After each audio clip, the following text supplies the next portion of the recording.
What's up, guys? Today we're going to talk about my 5 all-time favorite horror movies. Number 5, I'm going with The Mist, 2007. If you've seen this movie, yeah, you already know. After a violent storm, a dense cloud of mist envelops a small Maine town, trapping artist David Drayton and his 5-year-old son in a local grocery store with other people. They soon discover that the mist conceals deadly horrors that threaten their lives and, worse, their sanity. What's so cool about it is the creativity, the acting, the practical effects. Even the CGI for 2007 was actually not that bad. The Mist is scary, The Mist is unique, The Mist is creative, and the ending to The Mist, I'm not going to tell you, but it's messed up. Number 4, that would be 30 Days of Night, 2007. Also 2007. 2 bangers, 1 year.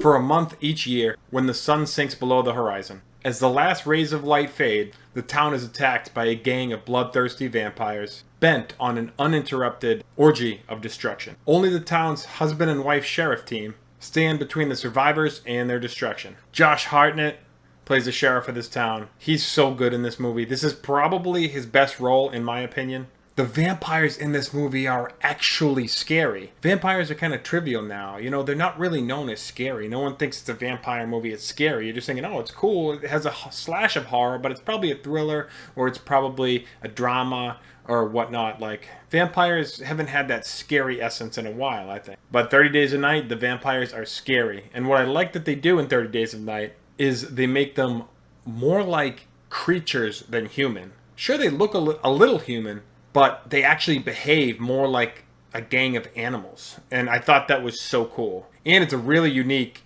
take on a vampire film as well. Number 3, gotta be John Carpenter's Christine, 1983. I remember a friend of mine many years ago said, Matt, you should watch Christine. I go, oh yeah, what's that about? He goes, well, it's a horror movie about a car that basically comes to life and kills people. And I was like, really? That doesn't sound good.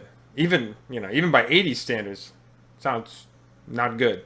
But then I watched it, and I was blown away.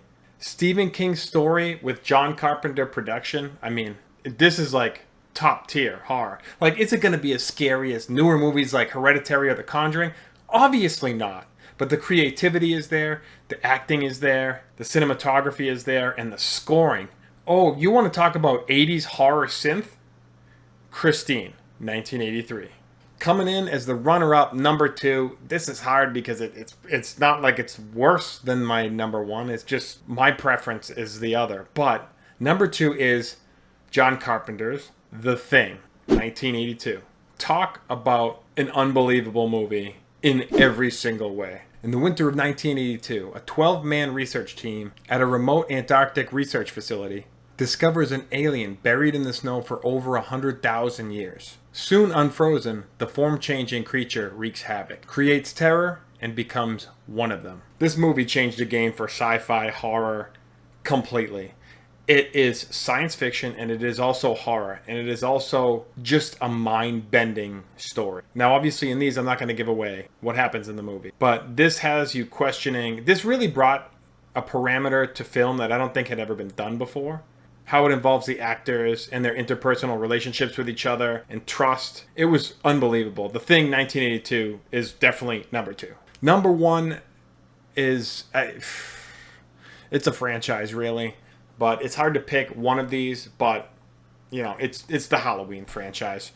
Some days I think it's 1, some days I think it's 4, some days I think it's 6, The Curse of Michael Myers. And if I had to choose out of the 3, because I didn't want to fill up the top 5 movie list with 3 Halloween films, even though they're in there.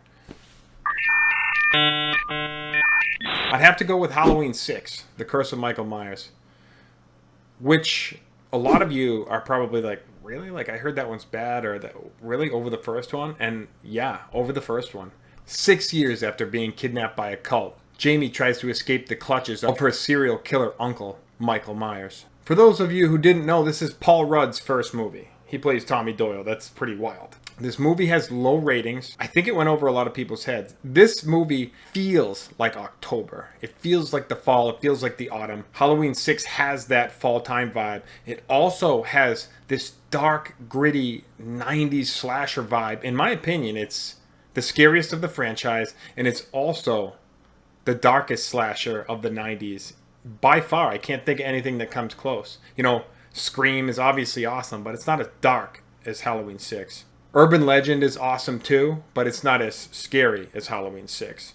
I Know What You Did Last Summer, great slasher. That's an awesome movie, but it doesn't measure up to Halloween 6. And no disrespect to Halloween 1 or 4, I love them all, but Halloween 6 has to be my favorite horror movie of all time.